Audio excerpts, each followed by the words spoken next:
अस्सलाम वालेकुम जी, सुबह बखैर। आप देख रहे हैं ये प्रोग्राम जिसे हम कहते हैं गुड मॉर्निंग पब्लिक, और ये हमारा मॉर्निंग रिचुअल है कि आज साथ आपको सलाम करते हैं, अपना नाम बताते हैं और उसके बाद फौरी तौर पर हम तैयारी कर लेते हैं इस्लामाबाद जाने की। तो इस्लामाबाद फौरी तौर पर चलते हैं क्योंकि पीएसएल को वेलकम करने के लिए रावलपिंडी में कितनी तैयारियां हो गई हैं, खान साहब के लिए क्या क्या तैयारियां कल आंखों देखी हरमीत पाजी ने, तो ये सारी रुदाद हम उनसे सुन लेते हैं।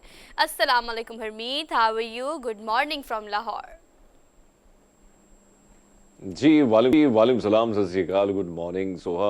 आपने दोस्त फरमाया कि एक तो इस्लामाबाद में कल ज़्यादा हैपनिंग हलचल थी। थी और कहीं ना कहीं एक तरफ तो हम ये भी देख रहे हैं कि सुप्रीम कोर्ट के का जो मामला है वो चल रहा है, तो फिर पीएसएल की जो तैयारियां हैं रावलपिंडी के आसपास के जितने भी यानी रावलपिंडी का जो स्टेडियम है ये बिल्कुल फैज़ाबाद और यानी इस्लामाबाद के बॉर्डर पर ही पड़ा है।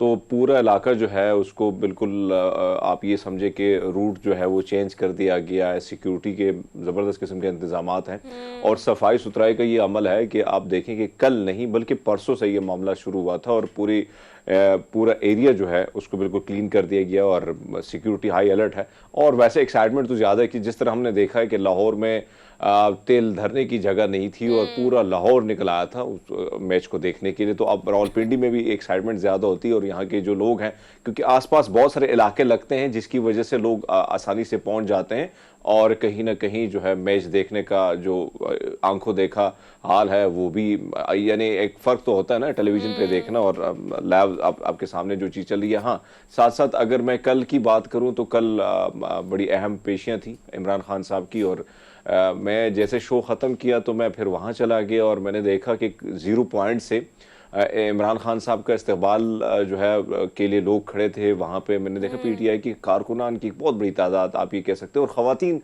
की, क्योंकि हमने देखा कि इमरान खान साहब के जलसे में ख़वातीन जिस किस्म से शिरकत करती है। फिर इसमें एक और चीज़ जो मैंने देखी, क्योंकि मैं पीडीएम के बड़े बड़े जलसों को मैंने कवर किए, पिशावर, गुजरावाला, बिल्कुल। जहाँ जहाँ मैं गया हूँ, तो मैंने वहाँ ख़वातीन की एक तो तादाद बड़ी कम देखी, एक वो जोश वो जो वलवला होता है वो बड़ा कम होता है। इसमें ये होता है कि जितनी ख़वातीन आती हैं, एक तो हम ये नहीं कह सकते कि बिरयानी प्लेट के लिए आती हैं, बहुत सारी ख़वातीन यस। ये होती हैं, मैं अभी आपको बता भी रहा था ब्रेक से पहले, कि जिनके पास वो मोबाइल होते हैं कि जो हमारे पास भी नहीं होते हैं। तो आप हाँ। अंदाज़ा लगा लें कि जिन जिन का ताल्लुक सोफिस्टिकेटेड, बड़ी एजुकेटेड।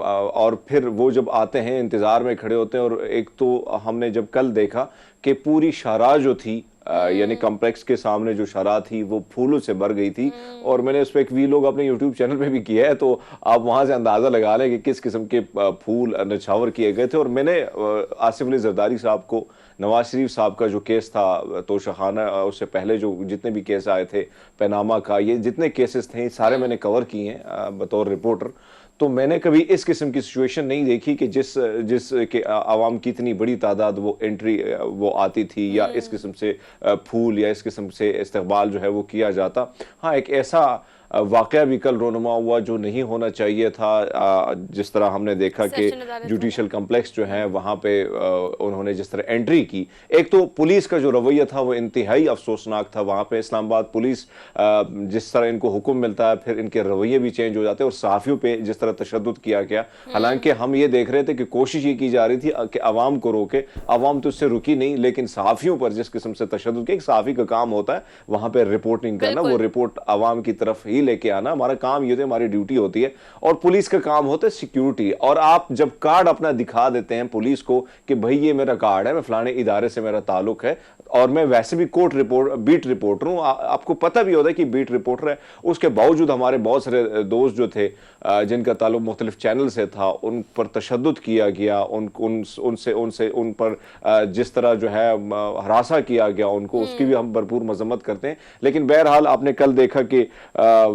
कल फिर मुख्तलिफ मुकदमात में खान साहब को जो है वो जमानत भी हुई, एक में हमने ये देखा कि वारंट भी उनको जारी हुए। लेकिन बहरहाल अगर हम देखें सारी सिचुएशन में सोहा, हम भी शुरुआत करते हैं इमरान खान साहब से, और रात को टेलीविजन के प्राइम बिल्कुल शो भी अगर आप बिल्कुल देखें तो वही बिल्कुल। पे खानी छाया होता है। तो आप अंदाजा लगा लें कि कल हरमीत, एक बहुत मैं भी बड़ा केस आपसे जो यही सुप्रीम कहना चाह कोर्ट रही में है, थी। तो फिर सारी खबरें माइनर हो गई थी, और कहीं ना कहीं हाँ। तमाम टेलीविजन के जो कैमरे थे वो वहां पे मौजूद थे, और जब तक खान वहां से निकला नहीं था और यहाँ से उनकी रुखसती नहीं हुई थी, तो ये खबरों का जो हलचल थी वो पूरा दिन ऐसी रही। और हरमीत, मैं आपको एक और बात बताऊं, हम नहीं भूल सकते लाहौर हाईकोर्ट का वो अहाता जहां पर 2-3 घंटे वहां मौजूद होने के बावजूद भी कमरे अदालत तक खान साहब नहीं पहुंच सके थे।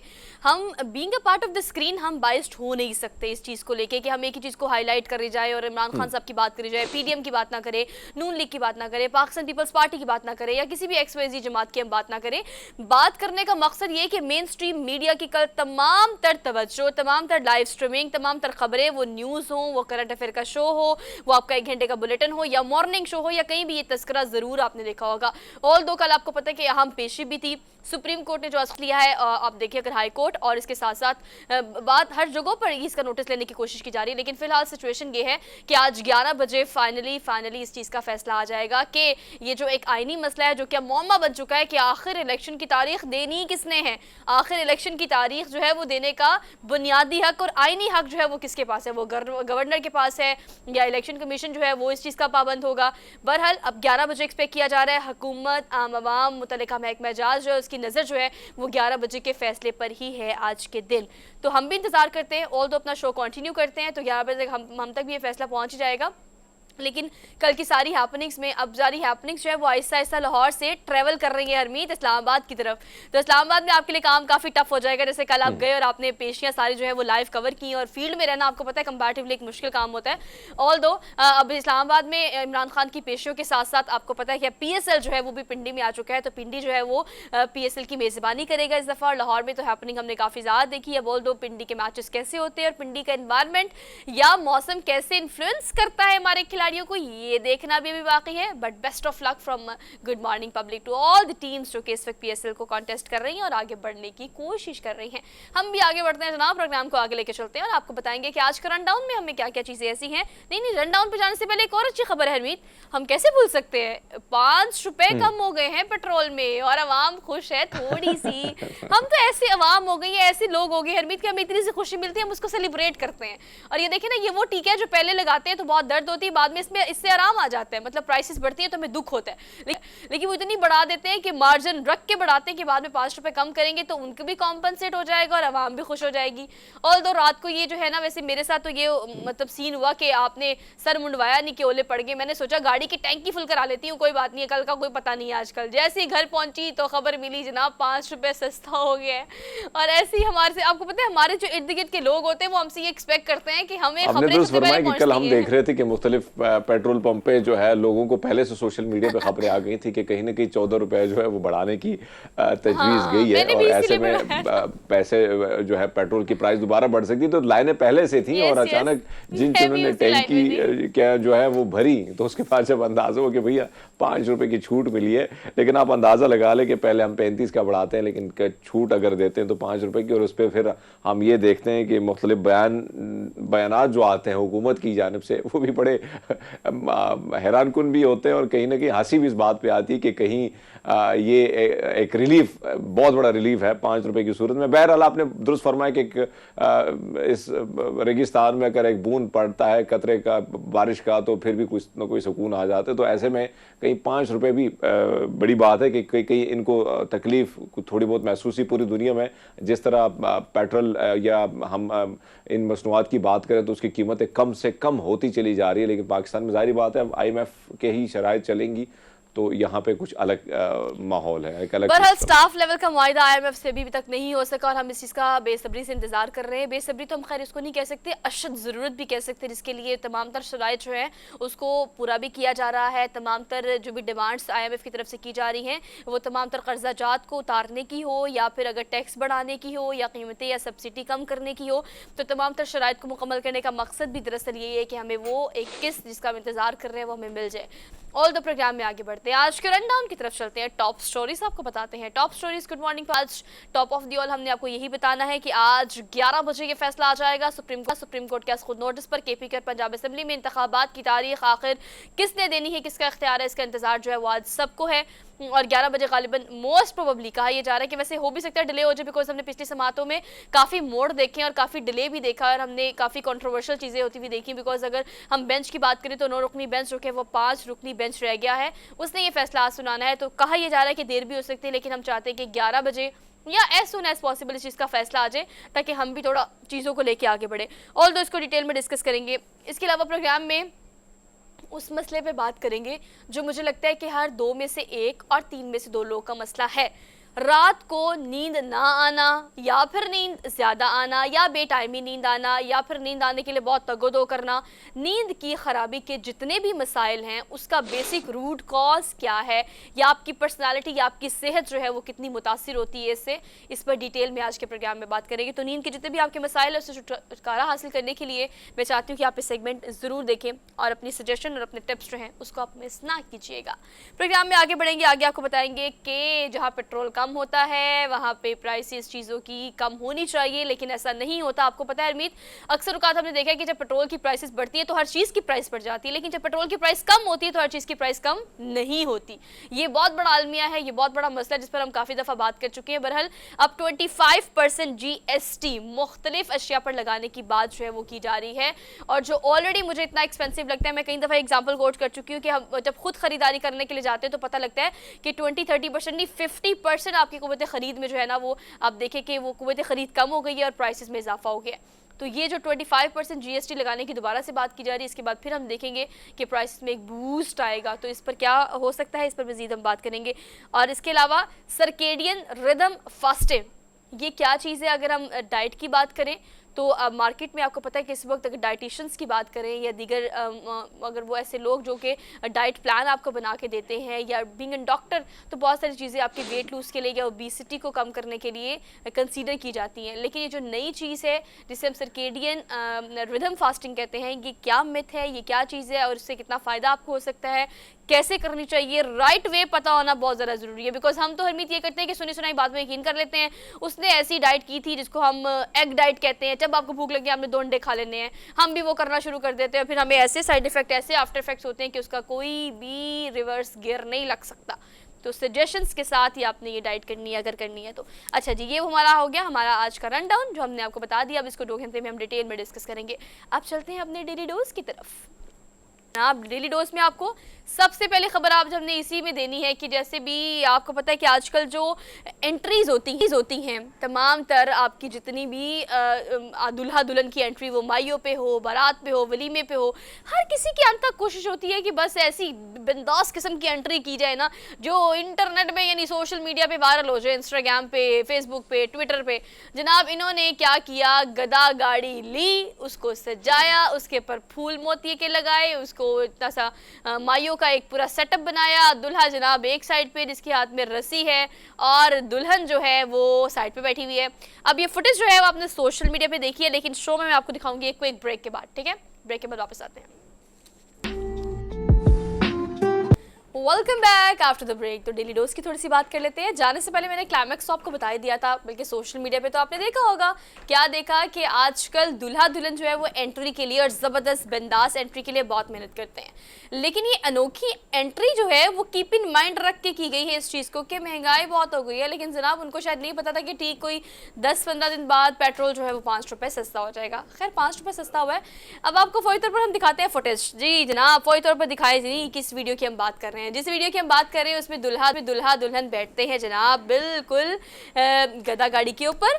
एक साइड पे दुल्हन बैठती है, एक साइड पे दूल्हा बैठता है और एक साइड पे दुल्हन दूल्हा बैठकर एंट्री देते हैं। माइयों का ये फंक्शन है हरमीत, और क्या जबरदस्त एंट्री है। वैसे आप देखो ना, सस्ती भी है, अनोखी भी है, वायरल भी हो गई सोशल मीडिया पे। फोटोग्राफर ने अच्छा आइडिया दिया है।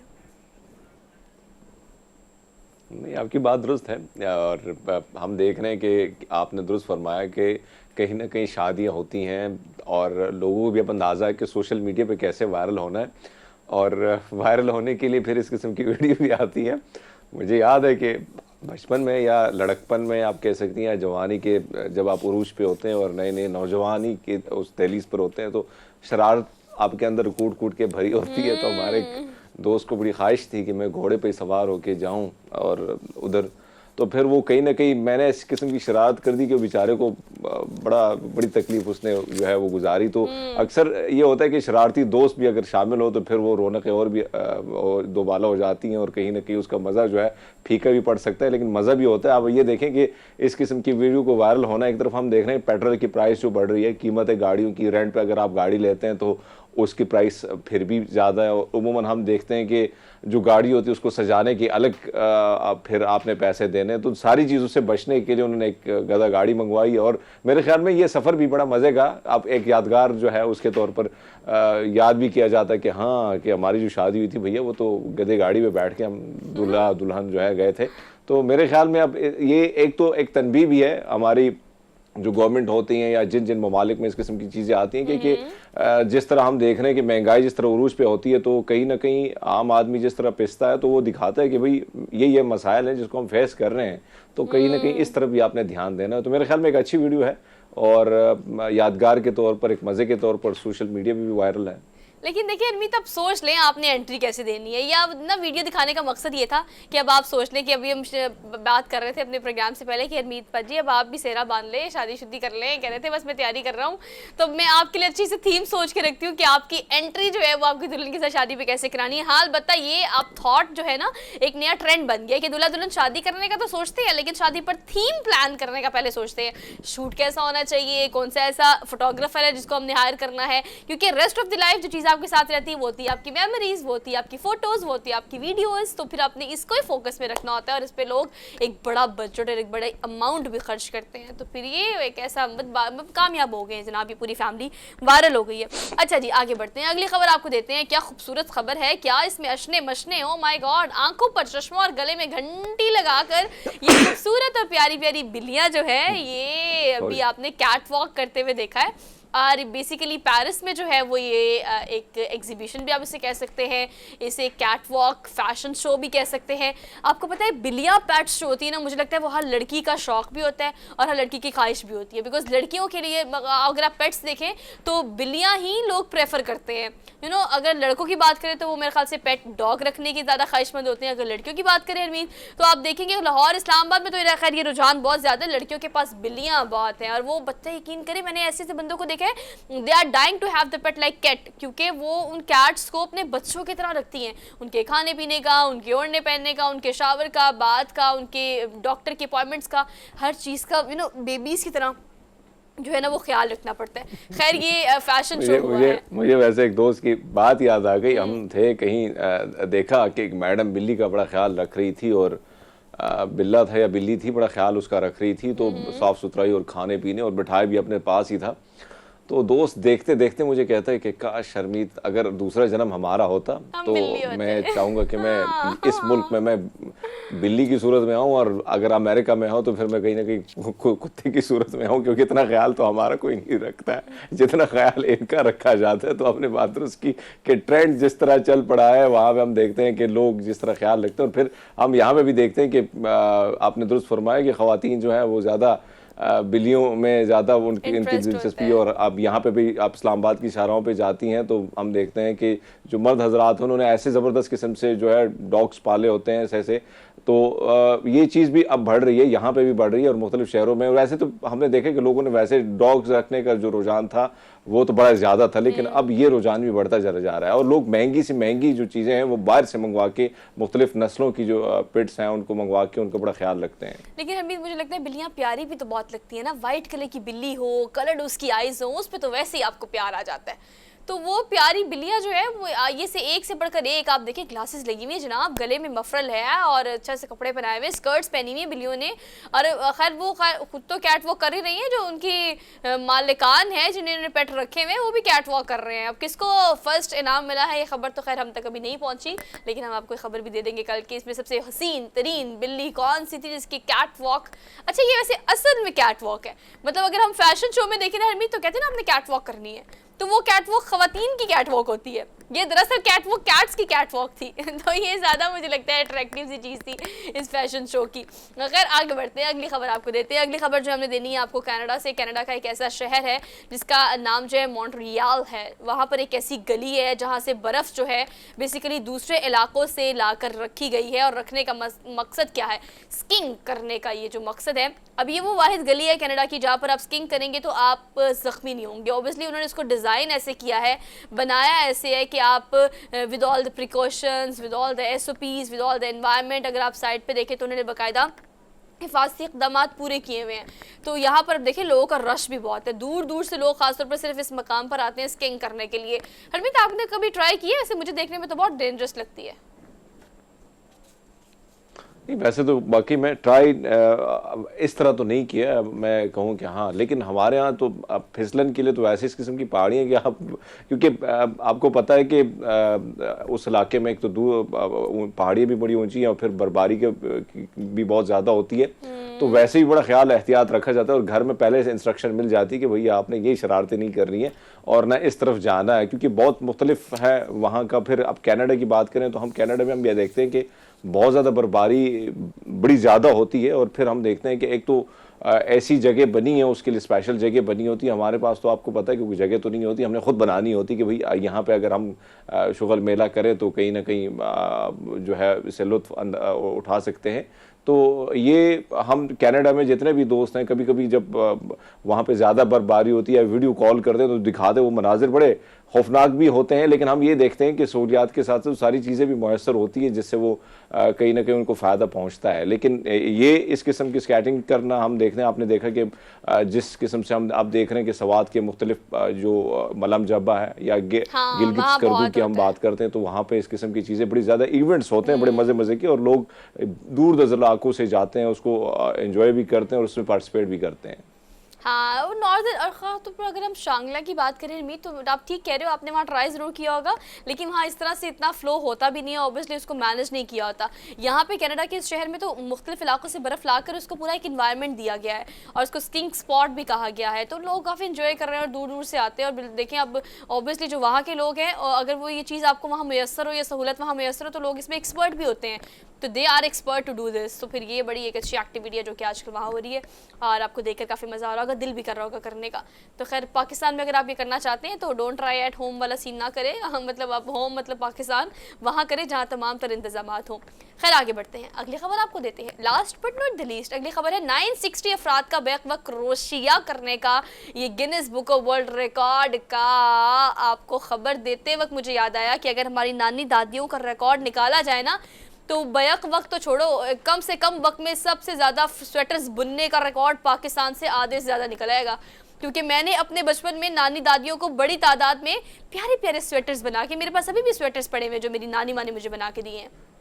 तो बेसिकली अब रिकॉर्ड उन्होंने क्या बनाया है, स्वेटर्स से सारे बुन रहे हैं। मुझे याद है एक बेहतरीन मशगूला होता था पहले ख़वातीन का, और मुझे तो याद है, बल्कि मेरी वालदा जो है वो उसके कई स्वेटर उन्होंने हमारे लिए बुने हैं, तो वो आज भी पड़े हैं। इसी तरह एक जो लड़कियां होती थी, यानी उनको सिखाया जाता था कि आपने कैसे बनियान बुननी है, या टेबल के लिए, मेज के लिए, या किसी अलमारी के लिए, ये सारी चीज़ें सिखाई जाती थी। और लोग बड़े, और हम देखते थे कि बहुत सारी सहेलियाँ जो हैं वो मिलके बैठती थी और फिर गप्पे शप्पे भी होती थी, और कहीं ना कहीं जो है बातों का एक तो, क्योंकि सिस्टम भी यही था कम्युनिकेशन का, और बातें कैसी फैलनी है, बातें कैसे जमा करनी है, खबरों का एक सिस्टम यही होता था ख़वातीन के पास, और एक बेहतरीन मशगूला होता था। मैंने तो खुद देखा है कि मेरी वालदा जो है वो बड़ी कमाल की चीज़ें बनाती थी, चाहे वो सजावट के लिए बोटल्स के ऊपर अगर आपने उसका कवर बनाना है, तो सारी चीज़ें जितनी भी हमारे घर में आज भी मौजूद हैं तो वालदा की बनाई, हाथ की बनाई चीज़ें। तो ये एक बेहतरीन मशगूला था। लेकिन आपने दुरुस्त फरमाया कि अगर ये रिकॉर्ड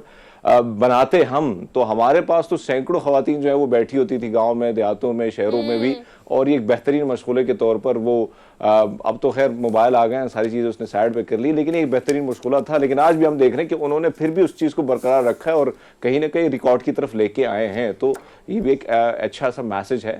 और हमीद रिकॉर्ड ब्रेक किया अगेन। आप इस चीज़ को अंडरस्टूड कर लें कि जब भी हमने आपको कोई खबर देनी है Guinness book of world record की, तो हमने ये खबर तो देनी है कि रिकॉर्ड बन गया है, लेकिन साथ ये खबर भी देनी होती है कि दरअसल ये रिकॉर्ड पिछला ब्रेक किया है। मतलब कोई ऐसा रिकॉर्ड नहीं होता जो कि नए सिरे से बनाओ।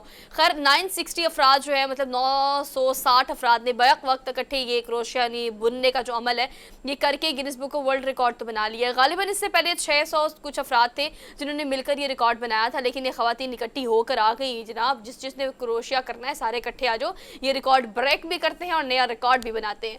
तो आप ये देखिए, आप बिल्कुल ठीक कह रहे हैं। हमारे बल्कि अभी गांव साइड पे अभी भी जाओ ना हरमीत, तो आप देखें कि पेटियों के ऊपर या ट्रंक्स के ऊपर, अगर घर में देखें डाइनिंग टेबल पे, कुर्सियों पे अभी भी ये जो है ना पड़े होते हैं। मतलब आप उसको कवर्स कह लें या किसी भी तरह से कह लें। और ख़ासतौर पर बच्चों के फीडर्स के बहुत ज़्यादा बनाए जाते थे। मतलब मुझे अभी भी छोटी छोटी चीज़ें याद हैं जो नानी दादियाँ बना कर दिया करती थी। तो मैं आपको बता दूँ एक बात, पाकिस्तान में ये रिकॉर्ड बहुत पहले बन चुका है। वो अलग बात है कि हमने इसको भी रिकॉर्ड में दर्ज नहीं कराया, खैर वो भी हम करा देंगे। तो भी हमारी डेली डोज होगी मुकम्मल। अब लेनी है आपसे छुट्टी, वो भी छोटी सी ब्रेक के लिए। ब्रेक के बाद वापस शाम को आगे बढ़ाएंगे। आप देखते रहिए प्रोग्राम जिसे हम कहते हैं good morning public. Welcome back after the break. Political segment में बात करने के लिए आमिर खाकवानी साहब हमारे साथ आज मौजूद हैं। उनको खुशामदीद कहते हैं आज के प्रोग्राम में। अस्सलाम वालेकुम आमिर साहब। जी वालेकुम सलाम sir, thank you so much for joining us this morning. Good morning from good morning public.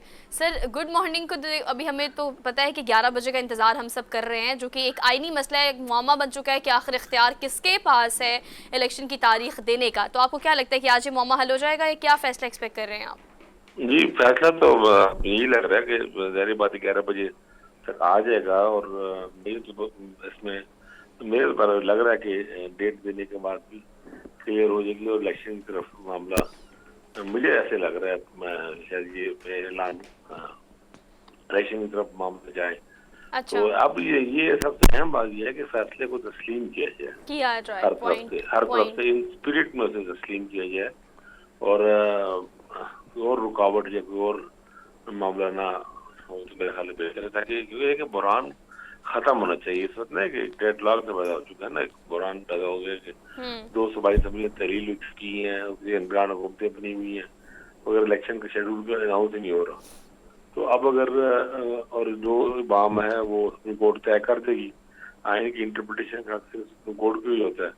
तो अब अगर सुप्रीम कोर्ट आज इंशाल्लाह थोड़ी देर में जब हो सकता है फैसला इसका, तो वो दोनों फरीक में से हर एक की तरफ से, यानी अगर पीटीआई के हाथ में जाता है नहीं जाता, पीडीएम को जैसे भी ये फैसला लगी है उनको मानना चाहिए, तस्लीम करना चाहिए, क्योंकि ये आखिरी एक रास्ता है ना, एक फोरम है सुप्रीम कोर्ट का। आमिर साहब, अगर हम देखें, आप ये भी देख रहे हैं कि आज तो इंतज़ार किया जा रहा है, पूरे पाकिस्तानियों को इंतज़ार इस बात का, क्योंकि एक तरफ हम देख रहे हैं कि एक बहरान, बहुत सारे मसाइल का सामना है इस मुल्क को, लेकिन मरीम नवाज साहब की उस स्टेटमेंट को आप कैसे देखते हैं जिसमें वो कहती है कि, और बिल्कुल जो अंदाज़े बयां हैं उसका वो बड़ा मुख्तलिफ सा है, और ऐसा है कि वो जैसे हुक्म, जैसे मुग़ल या अंग्रेज़ जिस तरह हुक्म सादिर फरमाते थे और कहीं ना कहीं इदारे को हुक्म देते थे कि आपने ये करना है, तो उसमें उस लहजे को अगर आप देखें जिसमें वो फरमा रही हैं मोहतरमा कि पलड़ा बराबर होना चाहिए, भाई बराबर होना चाहिए, तो इस चीज़ को आप कैसे देखते हैं? और अगर फैसला आता है इलेक्शन का, यानी 90 दिन के अंदर अंदर इलेक्शन, आज हुकूमत सुप्रीम कोर्ट की जानब से हुक्म आता है, तो फिर मसाइल क्या देखते हैं, क्या क्या मसाइल जो है पीडीएम की जानब से खड़े किए जा सकते हैं? क्योंकि बयान बड़े तल्ख है सर, अगर हम देखें तो। देखिए, अगर ऐसा होता, पहले जो आपने बात की बिल्कुल ठीक है, वो नामुनासिब तकरीर थी और खासतौर पर सियासी जलसों में इस तरह अदलिया पर बात करनी चाहिए ही नहीं। मेरा ख्याल है वो मुनासिब नहीं था और पीएमएलएन के अंदर से ही उसको उसके खिलाफ बात होनी चाहिए थी। लेकिन बहरहाल चले, अब मेरा ख्याल है अदलिया ने भी इसमें तामुल से काम लिया और इस मामले को नहीं, लेकिन सीधी साधी तो इन्हें अदालत थी, लेकिन उन्होंने इसको नजरअंदाज किया कि चलो बुरा अंदाजा मसाइल ना पड़े।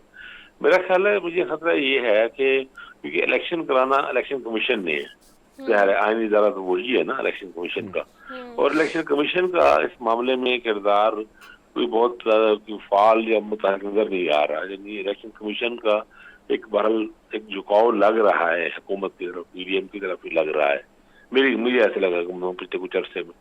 तो अगर सुप्रीम कोर्ट अगर हुक्म देती है इलेक्शन कमीशन को कि अब इलेक्शन कराओ, तो वो अगर उस मामले में उसको ना पे रखो और ना उसको तस्लीम करे पूरी तरह, या मसाइल पैदा करेगा। देखें, अब जो इंतजामात का मामला है, फंड ज़ाहिर इसके लिए चाहिए होंगे, उनमें अगर सूबाई ये जो निगरान हुकूमतें हैं उनका किरदार भी आएगा और गवर्नर साहबान का भी आएगा, तो वो अगर अगर अदम तावन और इसे नाकाम बनाने के लिए टेक्निकल तरीके से भी अगर निकाले रास्ते, तो वो फिर मेरा ख्याल है कि अच्छा नहीं होगा वो। लेकिन इस तरह वाला हो तो सकता है ना। सर ये भी कहेगा कि इमरान खान साहब जो है उनको लेके वारंट भी देके जारी हुए हैं, और इसके अलावा हम ये देखते हैं कि मेन स्ट्रीम मीडिया हमारा मॉर्निंग शो देखने शुरू होता है तो इमरान खान साहब की बात करते हैं, रात को प्राइम टाइम का कोई प्रोग्राम खत्म होता है तो इमरान खान साहब की बात करते हैं। हम नहीं भूल सकते कल के उस इवेंट को जहाँ पर तमाम तर तवज्जो जो है उनकी जानिब मबजूल हो गई थी। आप देखें कि किस तरह से वहाँ पर उनका इस्तकबाल किया है। जुडिशल कॉम्प्लेक्स में जो हुआ उस पर भी आप क्या कॉमेंट करते हैं वो भी रिव्यू कीजिएगा, लेकिन उनका जो वेलकम हुआ है हाई कोर्ट में भी और इस्लामाबाद में कल, उसको आप किस तरह से देखते हैं? इमरान खान में कोई शक नहीं कि मुल्क के एक अहम और बड़े पॉपुलर लीडर हैं, उनकी बड़ी आदत है उनकी। मेरा ख्याल है कि गिरफ्तारियों के बजाय सियासी जंग होनी चाहिए। इमरान खान को जो हराना चाहते हैं सियासत में हराएं, इलेक्शन में हराएं, ये ज्यादा बेहतर है। पीटीएम के लोग अगर सियासत में पोलिटिकल वाले से जाए तो मेरा बेहतर है। बाकी मेरा ख्याल है वारंट जो है ये मामला हल हो जाता है, ये इतना बड़ा ऐसा मसला नहीं है। लेकिन इमरान खान को गिरफ्तार करके ये कुछ लोग जो एक सोच रहे हैं, खासतौर पर हुकूमती कैंप में ये ख्याल है कि इमरान खान अगर अंदर हो जाएंगे तो फिर वो पीछे नहीं कर सकेंगे और उनके वो पीटीआई की जो मकबूलियत उसमें कमी आएगी। मेरा नहीं ख्याल, मुझे खतरा है कि इमरान खान गिरफ्तार होने के और उनके अंदर होने की सूरत में पीटीआई की मकबूलियत बढ़ेगी और बल्कि उनके कारकुनों में ज्यादा एक इश्तार आएगा, एक इन्वेस्टमेंट आएगी और बढ़ेगी। और हमारे यहाँ तो होता ही है कि जो सियासी लीडर जब कुछ तक जेल रह के आता है वो हीरो बन के आता है, उसका बिल्कुल सारी उसकी गलतियां और तमाम धुल जाती हैं और बल्कि वो ज्यादा एक उसकी एक तौकीर उसी में इजाफा हो जाता है, उसकी वैल्यू बढ़ जाती है। तो पीडीएम को चाहिए सियासी जंग लड़े। ये मेरा नहीं ख्याल कि गिरफ्तारियों से, मुकदमों से और इस तरह करने से कि उनको फायदा हो सकता है। जी हरमीत। आमिर साहब, अगर हम देखें इसमें कोई शक नहीं, आपने दुरुस्त फरमाया कि मामला जो है वो सियासी मैदान, सियासी अखाड़े में अगर सामना होता है तो तब पता चलता है कि कौन ज़्यादा कितना मकबूल है। लेकिन जिस तरह सोहा ने कहा कि कल जिस तरह हमने देखा, मैं तो खुद वहाँ मौजूद था, सड़कें और जितनी शाहराएँ थी कम्प्लेक्स तक जाने या हाई कोर्ट तक वो फूलों से भरी हुई थी और फिर बाद में जिस तरह बोरिया भर भर के लोग लेके जा रहे थे, तो ये सिचुएशन मैंने कल अपनी आंखों से देखी है। आपसे जानना चाहेंगे सर, इस किस्म के बहुत सारे केसेस जो खान साहब पर बने हैं, बड़े मजाक खेज किस्म के भी हैं, इक़दाम कत्ल का हो गया, दहशतगर्दी का हो गया, ये सारी सिचुएशन में सर आप कैसे देखते हैं कि इस किस्म से मुकदमात या इस किस्म की दफा जो शामिल की जाती हैं, आप नहीं समझते कि एक आम आदमी को भी मकबूल से मकबूल तर बनाए, क्योंकि मीडिया की तवज्जो भी उस तरफ हो जाती है? सर आपने ठीक है, बिल्कुल बहुत ही मायूसी की बात है। खासतौर आप देखें ना कि अब इलेक्शन कमीशन के बाहर मुजाहरा हो रहा है और उस मुजाहरे भी के नतीजे में कि इमरान खान पे इक़दाम कत्ल का हो जाए या दहशतगर्दी का मुकदमा दायर हो जाए, तो ये तो खुद बहुत ही मायूस कुन है। और वही हरबे कुछ चीजें तो ऐसी हैं कि जो इमरान खान दौर में भी हुई, जैसा नैब को इस्तेमाल करना, तो अभी भी नैब को भी उसी तरह की ये चीजें इस्तेमाल हो रही है। तो मेरा ख्याल है हमारे सियासतदान, फिर हम बार बार एक बात कहते हैं और फिर हम अफसोस से फिर रिपीट करना पड़ता है कि हमारे पॉलिटिशियन सीखते नहीं है माजी से, वो वही दायरे की सूरत में घूमते रहते हैं, या फिर पता नहीं उनमें मेचोरिटी नहीं है, जिनको लगता है कि हाँ भाई यही वाहिद हल है कि कि अपने सियासी मुखालफिन की पर्चे कर देना, उनको गिरफ्तार कर लेना, उनको जेल भेज देना, उनको तंग करना, उनको टार्चर करना। और ये बार बार हो रहे थे, ये नहीं अभी आप देखें राजनपुर का इलेक्शन हुआ है 2-3 दिन पहले, इंतखाब, वहाँ पे बहुत से लोगों के गिर्द बहुत से लोगों के खिलाफ मुकदमे हुए, वहाँ पे मसाइल हुए जमीनों के, और मैंने पूरी कोशिश की गई पीटीआई के लोगों को प्रेशराइज करने की और वो करने की। ये भी वही चीज है जो पुराने हरबे आपको 77 में मिलेंगे, उससे पहले मिलेंगे 50 साल 60 साल पुराने। तो ये जो डर्टी पॉलिटिक्स है ना। ठीक है sir, thank you so much sir, thank you kind review. और आपकी बात बिल्कुल ठीक है, उसके बावजूद भी भारी मार्जिन के साथ मौसम लगारी सब जो है वहाँ से जीते हैं, जिसको राजनपुर के ज़िमनी इंतखाबात को ये जो रिजल्ट्स हम पहले भी आपसे शेयर कर चुके हैं, तो इस पॉपुलैरिटी पे तो कोई खैर दो राय नहीं है। हमने एक ब्रेक लेनी है, वापस आते हैं, keep watching good morning public. So welcome back after the break. अगर आप सुबह उठे हैं और आप हमारा प्रोग्राम देख रहे हैं तो आप सबको गुड मॉर्निंग पब्लिक। लेकिन अगर आप नहीं सो पाए और अब तक सो रहे हैं तो ये कौन सा डिसऑर्डर है जिसमें आप सुबह उठ नहीं पाते, अगर आपको लगता है कि आप सारी रात काम कर रहे हैं और आपकी रूटीन ही इस तरह की है, तो मुझे लगता है कि बहुत सारे लोग जो ये कहते हैं कि हम रात को सो नहीं पाते या सुबह जल्दी उठ नहीं पाते, मुझे लगता है कि उनके बड़ी वैसे इमोशनल सी बात है, लेकिन मुझे लगता है कि उनके नसीब में ही नहीं है कि वो सुबह देखें। मुझे लगता है कि यार अगर आप कोशिश करें या आप इसको डायग्नोस कर सकें कि आपको कौन सा स्लीप डिसऑर्डर है, उस पर काम करें, तो शायद आपको रात की नींद नसीब हो, या रात की नींद की बात भी हम ना करें, कम से कम सुबह देखना आपको नसीब हो। बहुत सारे लोग उठते तब है जब सुबह जो असल सुबह है वो ख़त्म हो चुकी है, या आफ्टरनून हो जाता है या बाज़-औक़ात शाम हो जाती है। तो ये मसाइल मैं समझती हूँ कि कहा यह जाता है कि कुदरत के ख़िलाफ़ आप चलते हैं। तो आप मुझे बता दें, आज जो स्क्रीन के उस तरफ लोग देख रहे हैं मुझे, वो मुझे बता दें कि अगर आप कुदरत के ख़िलाफ़ चलेंगे तो आप कहाँ तक चल सकते हैं और आप कितना चल सकते हैं। आखिरकार मसले होंगे, और जब मसले होंगे तो फिर वो रिवर्स नहीं हो सकेंगे।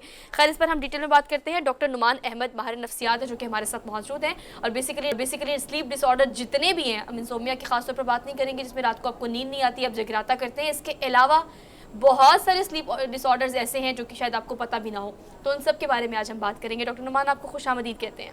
जी, thank you very much sir, thank you so much for joining us today.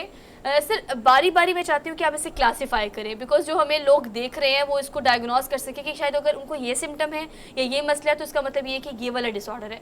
कौन सा जो है वो सबसे ज़्यादा है टॉप ऑफ द ऑल? जी, सबसे पहले तो बहुत शुक्रिया आपका मधु करने का, इस टॉपिक के बारे में बात करने के लिए। अगर बात करें स्लीप डिसऑर्डर्स की, तो मैं उससे पहले ये ज़रूर बात करना चाहूँगा कि नॉर्मल स्लीप पैटर्न्स हैं क्या। हाँ, अमूमन एक एडल्ट के लिए 6 से 8 घंटे की रात की नींद एक एडिक्वेट स्लीप या ऑप्टिमम स्लीप कंसिडर की जाती है। ठीक है। जो ज़रूरी इसलिए भी है कि जो फिज़िकल एनर्जी रिप्लेनिश करनी है वो भी हो जाए, और जो साइकोलॉजिकल प्रॉब्लम्स हैं वो भी ना हो। मसलन अमूमन साइकोलॉजिकल प्रॉब्लम्स किस वजह से पैदा होते हैं? वो या तो न्यूरोकेमिकल इम्बैलेंस की वजह से पैदा होंगे या स्ट्रेस बढ़ने की वजह से पैदा होंगे। अब नींद का ना आना ऑटोमेटिक इन इटसेल्फ एक बहुत बड़ा स्ट्रेस है। अगर हम रोज़मर्रा रूटीन में भी देखें तो जनरली वो लोग जो रात को नहीं ठीक से सो पाते या उनकी नींद नहीं पूरी होती, तो उनका अगला सारा दिन बेचैनी में या चिड़चिड़ेपन में या आवाज़ारी के अंदर या घबराहट के अंदर गुजरता है, और वो अपनी रूटीन की फंक्शनिंग अगर उनकी 80 to 90% है तो वो कम होकर 50-60% तक आ जाती है, जो कि उनकी डोमेस्टिक लाइफ में भी अफेक्ट करती है, सोशल लाइफ में भी अफेक्ट करती है, और ऑक्यूपेशनल लाइफ के अंदर भी अफेक्ट करती है। मैं अगर रिसर्च को एक कोट करूं तो यूरोपियन या अमेरिकन रिसर्च के मुताबिक अमूमन 22% of adults go through sleep disorders. अब जैसा कि आपने खुद इंट्रोडक्शन में बताया कि सिर्फ नींद का ना आना ही स्लीप डिसऑर्डर नहीं है। स्लीप डिसऑर्डर्स को अमूमन 2-3 कैटेगरीज में क्लासिफाई कर दिया जाता है। एक तरफ डिसोमनियाज आ जाते हैं, दूसरी तरफ पैरासोमनियाज आ जाते हैं, और तीसरी तरफ अदर स्लीप रिलेटेड डिसऑर्डर्स आ जाते हैं। डिसोमनियाज में टिपिकली ये इंसोमनिया और हाइपरसोमनिया, यानी कि नींद का कम आना और नींद का ज़्यादा आना भी स्लीप डिसऑर्डर है। हाँ, मतलब ये अच्छी बात नहीं है कि अगर कोई आपसे कहता है मुझे तो बहुत नींद आती है, मैं जहाँ बैठता हूँ वहाँ सो जाता हूँ, या मैं जहाँ खड़ा होता हूँ, मैं अगर सोने की कोशिश करूँ, वैसे ब्लेसिंग है कि जहाँ पे आप चाहें कि आपने सोना है आप सो जाएं, लेकिन बहुत सारे लोग ऐसे हैं। मैं एक्चुअली इसलिए 2-3 एग्जांपल्स कोट करना चाहती हूँ कि ये डिसऑर्डर है या नहीं, पहले तो ये बता दें, और अगर है तो कौन सा है। बाज़ लोग ऐसे हैं, आपको पता है कि वो सोते हैं और उनको नींद फ़ौरन आ जाती है, लेकिन अगर वो रात के किसी पहर उठ जाएँ या नींद खुल जाए या किसी शोर की वजह से, तो फिर वो सारी रात सो नहीं पाते। ये वाला मुझे लगता है स्लीप डिसऑर्डर ज़्यादातर बड़ों में पाए जाते हैं, मतलब मेरे घर में तो ये बहुत बड़ा मसला है। तो ये कौन सा स्लीप डिसऑर्डर है? एग्जैक्टली ये तमाम चीज़ें जो आपने बताई ये इंसोमनियाज के अंदर क्लासीफाई होती हैं, यानी नींद की कमी में। अब इंसोमनिया के अंदर भी नींद का ना आना एक बीमारी है, फ्रीक्वेंट अवेकनिंग्स यानी बार बार नींद का टूट जाना दूसरी बीमारी है, और सुबह वक्त से पहले आंख खुल जाना तीसरी बीमारी, जिसको अर्ली मॉर्निंग अवेकनिंग कहा जाता है।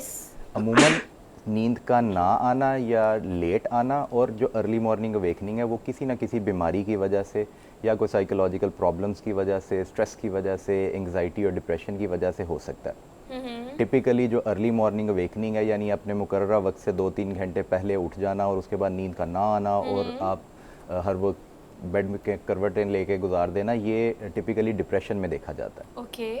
जबकि जो तीसरी कैटेगरी है जिसके अंदर नींद का बार बार खुलना, जो फ्रीक्वेंट अवेकनिंग्स है, वो या स्ट्रेस की वजह से हो सकती हैं या किसी फिज़िकल प्रॉब्लम की वजह से हो सकती हैं, या फ्रीक्वेंट, जिस तरह डायबिटीज़ के अंदर बहुत से लोगों को फ्रीक्वेंट यूरिनेशन का प्रॉब्लम होता है कि रात को उठ के उन्होंने वॉशरूम जाना होता है, या एल्डरली लोग जिनके अंदर नींद का दौरानिया आहिस्ता आहिस्ता कम होता रहता है, उनके अंदर प्रॉब्लमेटिक होना शुरू हो जाती हैं ये चीज़ें। गर्ज़ के इन तीनों के अंदर अगर बीमारी से रिलेट किया जाए तो जनरली जो नींद का ना आना यानी लेट ऑनसेट ऑफ स्लीप है, और अर्ली मॉर्निंग अवेकनिंग यानी सुबह वक्त से पहले आंख खुल जाना, ये दो बीमारियों की कैफियत के अंदर हो सकता है। जबकि तीसरा जो फ्रीक्वेंट अवेकनिंग्स वाली बात है वो किसी फिज़िकल प्रॉब्लम में भी हो सकता है, स्ट्रेस इंड्यूस भी हो सकता है, चेंज इन रूटीन की वजह से भी हो सकता है, और मौसम की वेरिएशन की वजह से भी कई दफ़ा ये चीज़ें पैदा हो जाती हैं। ठीक है जी हरमीत। अच्छा डॉक्टर साहब, हमने एक देखा है, मुझे आज भी याद है कि हमारे हॉस्टल में बड़ी गहरी नींद, क्योंकि जाहिर बात है कि पूरा दिन पढ़ाई या मस्ती में गुजर जाता था, लेकिन नींद ज़रूर आती थी। तो ऐसे में मुझे याद है कि हमारे साथ एक नौजवान था, और जब गहरी रात होती थी और सब नींद में होते थे, तो अचानक वो उठ खड़े होते थे और बातें करना शुरू कर देते थे, और कहीं ना कहीं दीवार के साथ ना लड़ाई शुरू कर देते थे। इसको सर क्या, कौन सी बीमारी आप कहते हैं और इसका क्या इलाज है? क्योंकि ये चीज़ भी हम देखते हैं कि अचानक नींद में उठना, बातें करना, बाहर निकल जाना, और इस किस्म की चीज़ें जो है वो भी आपकी नज़र से गुजरी होंगी, हमने तो देखी हैं ऐसी चीज़ें। तो सर ये क्या बीमारी है, उसका किस तरह, क्या इलाज किस तरह मुमकिन है? ये बड़ा पर्टिनेंट क्वेश्चन है आपका। अब जिस तरह मैंने पहले एक क्लासिफिकेशन में बताया था, ये पैरासोमनियाज में क्लासीफाई किया जाता है इन चीज़ों को। पैरासोमनियाज अमूमन 3 तरह के होते हैं, जिसमें स्लीप वेक डिसऑर्डर आता है, नाइट टेरर्स या नाइटमेयर्स आते हैं, और तीसरा स्लीप वॉकिंग आता है। जो आप बात कर रहे हैं वो स्लीप वॉकिंग के अंदर शुमार होती है, जो कहीं ना कहीं हम देखते हैं कि एडोलेसेंट या अडल्टहुड के अंदर आना शुरू होती है, और उसके बाद ऑटोमेटिकली खुद ब खुद ठीक भी हो जाती है। अब जनरली उसमें होता क्या है कि ये नींद के एक ऐसे पीरियड में होता है जिसके अंदर इंसान का जहन तो सो रहा होता है, लेकिन जो बॉडी है या मसल्स हैं वो फंक्शनिंग कैपेसिटी के अंदर होते हैं, यानी कि वो काम कर रहे होते हैं। उसके अंदर आप अगर किसी से लेट सपोज आप दिन के टाइम जब वो उठ जाएंगे, उनसे पूछेंगे कि जी आप रात को हिलते रहे थे, या अक्सर हमने देखा है कि अगर हमारे बेड पार्टनर्स जो हैं वो रात को कई दफ़ा उनको आदत होती है कि टांगे मारते हैं वो, तो सुबह जब आप उनसे शिकायत करते हैं उठ के, तो वो अमूमन इस चीज़ को डिनाई कर देते हैं कि जी मैंने तो ऐसा कुछ भी नहीं किया। तो ये टिपिकली इस चीज़ को स्लीप वॉकिंग में या पैरासोमनिया में क्लासीफाई किया जाता है। इसी तरह दूसरे, जिस तरह मैंने बताया कि नाइट टेरर्स हैं या नाइटमेयर्स हैं, वो भी पैरासोमनियाज हैं, लेकिन वो अमूमन बच्चों के अंदर ज़्यादा कॉमन है और 5 to 15 ईयर्स की एज तक होते हैं, उसके बाद ऑटोमेटिकली ख़त्म हो जाते हैं। ठीक है डॉक्टर नुमान, एक और चीज़ है। अच्छा, एक और चीज़ डॉक्टर साहब आपने नोट की होगी, वैसे आपके पास तो इस किस्म के पेशेंट बहुत आते होंगे, बल्कि हम देखते हैं हमारे बुजुर्ग जो होते हैं या बहुत सारे ऐसे नौजवान से जब मुलाकात होती है, वो अक्सर ये गिला शिकवा करते हैं कि भाई जब सोते हैं तो ऐसा लगता है कि हम जाग रहे हैं, आंखें बंद हैं, लेकिन कहीं ना कहीं ख्यालात जो हैं वो, और दूसरे को लगता भी है कि सो रहे हैं, गहरी नींद में सो रहा है, लेकिन जिस शख्स से आप पूछें तो वो ये गिला करता है कि नहीं, मैं लग तो रहा है कि मेरी आंखें बंद है, लेकिन मेरा दिमाग जो है कहीं ना कहीं चल फिर रहा है। तो ये सर, इसको आप कैसे देखते हैं? जी, ये बड़ा एक कॉमन क्वेश्चन है। अक्सर जो लोग हमारे पास प्रेजेंट करते हैं एंग्जाइटी में या डिप्रेशन में, तो वो बड़ा फ्रीक्वेंटली इस चीज़ के ऊपर और बड़ा ज़ोर देकर कहते हैं कि डॉक्टर साहब नींद नहीं पूरी हो रही, हम तो कई महीनों से नहीं सोए। हालांकि ऐसा फिज़िकली पॉसिबल नहीं है। और जब हिस्ट्री ली जाती है उनके साथ घर वालों से या लेट्स सपोज स्पाउस से, तो वो कहते हैं कि नहीं जी वैसे तो सो रहे होते हैं, लेकिन जब भी सुबह उठते हैं तो कहते हैं कि जी नींद नहीं पूरी हुई, या हमारा जहन चलता रहा है, जहन में ख्यालात आते रहे, थकावट है, लग रहा है नींद नहीं पूरी हुई। एग्जैक्टली, या थकावट है, नींद नहीं पूरी हुई। तो उनके अंदर अमूमन ये होता है कि जो ख़ास तौर पे एंग्जाइटी के पेशेंट्स होते हैं, डिप्रेशन के पेशेंट्स होते हैं, या ऑब्सेसिव कंपल्सिव डिसऑर्डर के पेशेंट होते हैं, उनके अंदर फ्रीक्वेंट थॉट्स इतनी ज़्यादा जहन के अंदर चल रही होती हैं, और इवन नींद के अंदर भी उनका जहन ऐसे है जैसे उनके अंदर एक के बाद एक ख्यालात, परेशानी वाले या वहम वाले, वसवसों वाले, या कई दफ़ा मायूसी, नाउमीदी के ख्यालात। और इवन डिप्रेशन के अंदर तो कई दफ़ा इस तरह भी होता है कि बुरे बुरे ख्यालात आते हैं। अक्सर लोग हमें कोट करते हैं आके कि जी कब्रें या मुर्दे दिखाई देते हैं, या हम मुर्दों से बात करते हैं, तो इस वजह से उनको इस तरह लगता है कि उनकी शायद नींद पूरी नहीं है और वो जागते ही रहे हैं सारी रात। अच्छा, फिर वो नाइटमेयर्स भी तो रिलेट करते हैं आपके थॉट प्रोसेस से कि आप जो सोचते हो वो सोचते रहते हो, फिर वही ख्वाब की सूरत में आपको जो चीज़ आप मुसलसल सोच रहे हो, जो हावी है आप पे, आपके दिमाग पे, आपकी सोच पे, फिर वही आप जब सोते हो तो वही चीज़ इर्द गिर्द घूम रही होती है, जिसको हम ड्रीम का नाम दे देते हैं। ऑल्दो एक और बहुत बड़ा मसला है दांत किरचने का। बच्चे अक्सर ये प्रॉब्लम बहुत ज़्यादा फेस करते हैं, बच्चे सो रहे होते हैं लेकिन दांत मुसलसल किरच रहे होते हैं। ये कौन सा स्लीप डिसऑर्डर है? अब ये इन सब स्लीप डिसऑर्डर्स को हम अदर्स में क्लासीफाई कर देते हैं, जिसके अंदर अमूमन ऑब्स्ट्रक्टिव स्लीप एपनिया आ जाता है, जिस तरह जिनको हम खराटों की बीमारी कह देते हैं कि वो खराटे बहुत ज़्यादा लेते हैं, स्नोरिंग करते हैं, दूसरी चीज़ जो आप बात कर रही हैं, इसको ब्रुक्सिज्म कहा जाता है। ओके। ब्रुक्सिज्म का मतलब है दांत पीसते रहना, ग्राइंडिंग करते हाँ रहना। हाँ हाँ। अब अमूमन कई ये भी एक एंग्जाइटी का सिम्टम है, इसको अमूमन हम न्यूरोटिक रिस्पॉन्सेज कहते बच्चे हैं। अगर कर रहे हैं तो उनको भी एंजाइटी है? एग्जैक्टली अब अच्छा। ये एक बड़ी कॉमन मिसकंसेप्शन है जो हमें क्लिनिक्स में बड़ा फेस करना पड़ता है कि डॉक्टर साहब ये तो बच्चा है, इसको इसको क्या क्या परेशानी हो anxiety सकती है, होगी? इसको हाँ। क्या टेंशन हो सकती है। तो जनरली किसी भी सदमे से गुजरना ही स्ट्रेस या एंग्जाइटी नहीं है। कोई भी चेंज जो आपकी नींद के पैटर्न में हो, रूटीन वर्क के पैटर्न में हो, मौसम की तब्दीली हो, या कोई ऐसा स्ट्रेस आया हो जिस तरह बच्चों के अंदर पढ़ाई है या एग्ज़ाम आ गए हो, तो उनके अंदर जनरली स्लीप के इश्यूज़ आना शुरू हो जाते हैं और वो डायरेक्टली कोरिलेट करते हैं स्ट्रेस लेवल्स बढ़ने की वजह से और एंग्जाइटी की वजह से।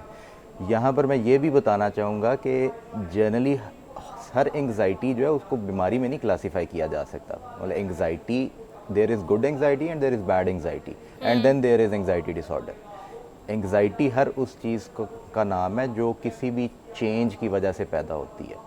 ठीक। अब वो चेंज नींद के पैटर्न में भी हो सकता है, रूटीन में भी हो सकता है, ये बच्चे किसी वैसे भी परेशानी में बाजुकात होती आपको है। पता है डॉक्टर साहब रेस्टलेस हो जाते हैं बच्चे बाजुकात भी ऐसे कि अगर कोई गेमिंग या किसी पॉइंट ऑफ व्यू से या डांट पड़ जाए या फिर वो किसी स्ट्रेस में हो, मतलब बच्चा जो है आजकल बच्चों के स्ट्रेस लेवल पर हम उतनी बात करते नहीं है but they are suffering somehow at the same kind of thing जो कि बड़ों में भी हो रही होती है। बिकॉज अब बच्चे भी तो बच्चे नहीं है, तो ये चीज़ें हमें उनके भी ख्याल रखनी चाहिए। Doctor Numan, thank you so much for being here. और ऐसी बातें जो हमने मजीद भी आपसे करनी है, लेकिन इसके लिए हम एक डिटेल सेगमेंट भी रखेंगे।